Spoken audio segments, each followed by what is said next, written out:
అండి, అందరికీ నమస్కారం అండి. మీ జయలక్ష్మి. ఈరోజు మునగాకు తెలగపిండి కర్రీ చేస్తున్నానండి. అది ఎలా చేయాలో ఇప్పుడు చూపిస్తానండి. నేను ఇప్పుడు ముందుగా అయితే మునగాకు తీసుకున్నానండి. ఇప్పుడు ఈ మునగాకుని ముందుగా ఆకులు ఒలుసుకుందామండి. ఒలుసుకున్నాక నీట్గా 2 సార్లు శుభ్రంగా కడుక్కుందాము.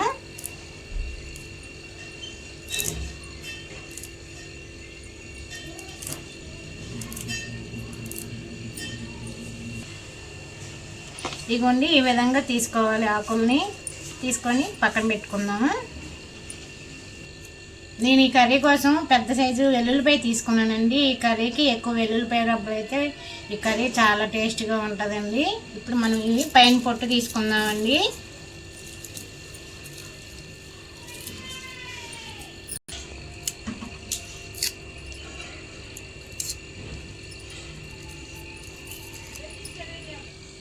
ఇదిగోండి, ఈ విధంగా ఒలుసుకోవాలి. పైన పొట్టు తీసుకోవాలండి. స్టవ్ వెలిగించి మూకుడు పెట్టామండి. దీంట్లో ఒక 5 స్పూన్లు ఆయిల్ వేసుకుందాము. పప్పు నూనె అండి. ఇది పప్పు నూనె అయితే చాలా టేస్ట్గా ఉంటుంది ఈ కర్రీ అండి. అందరూ తినొచ్చు.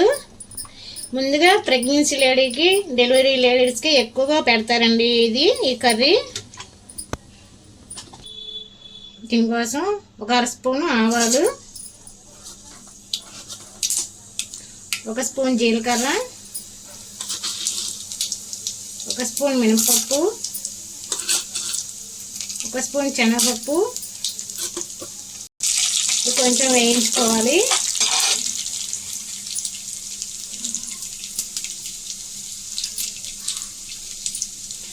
మూడు ఎండుమిర్చి,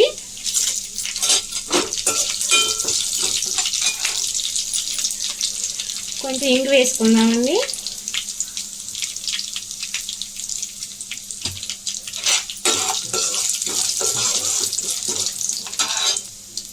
ఇప్పుడు వెల్లుల్లి రబ్బలు వేసుకుందాము. ఈ కర్రీ కోసం వెల్లుల్లి రబ్బలు చాలా టేస్ట్ని ఇస్తాయండి. చాలా బాగుంటుంది. కొంచెం కరివేపాకు, వెల్లుల్లిపాయలు కొంచెం మగ్గాలండి. మగ్గితేనే బాగుంటుంది. దీంట్లో ఉల్లిపాయలు ఏమి వేసుకోరండి. ఇప్పుడు ఇది డెలివరీ అయిన వాళ్ళకి, చంటి పిల్లలకు పాలు పడడానికి ఈ కర్రీ పెడతారండి ఎక్కువ మంది. ఈ కర్రీ పెడితే చంటి పిల్లలకి బాగా పాలు పడతాయండి.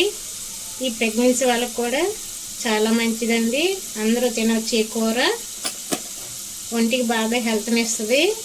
ఈ మునగాకులోని 365 రోగాల నివారణ ఇస్తుంది.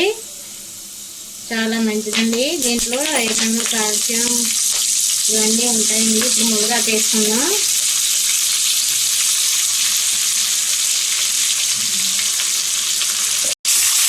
ఇది పసరు వాసన పోయే వరకు బాగా మగ్గించుకోవాలండి.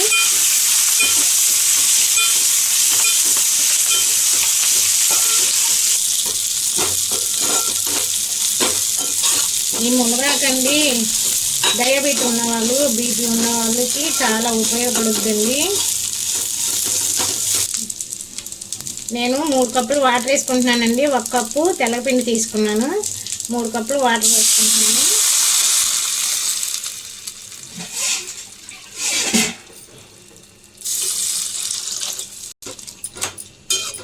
ఇది మరగాలండి బాగా. ఒక 5 నిమిషాలు మరిగితే తర్వాత మనం తెల్లపిండి వేసుకుందాం.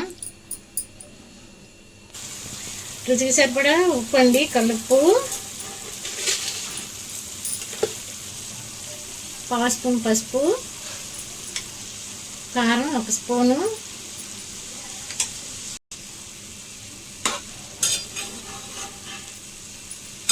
నేను ఇప్పుడు 1 కప్పు తెల్లపిండి వేసుకుంటున్నానండి. ఇది తెల్లపిండి చాలా మంచిదండి. ఐరన్ ఎక్కువ ఉంటుంది. కాల్షియం, ఐరన్ ఇవి ఉంటాయండి ఎక్కువ. ఇప్పుడు 1 కప్పు వేసుకుందాం. 1 కప్పుకి 3 కప్పులు వాటర్ పోసుకోవాలండి. మీడియం ఫ్లేమ్లో పెట్టి మనం ఇది ఉడికించుకోవాలండి. ఒక 10 నిమిషాలు. మనం కోడిగుడ్డు పోటీ ఎట్లా ఉంటుందో అట్లా ఉంటుందండి ఇది ఉడికినాక.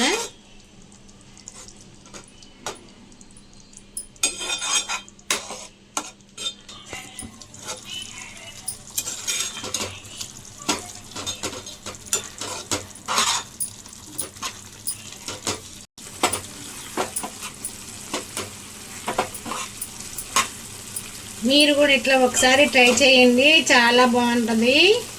హెల్త్కి చాలా మంచిదండి. మీరు వారానికి 2 సార్లు వండుకున్నా చాలండి. ఇది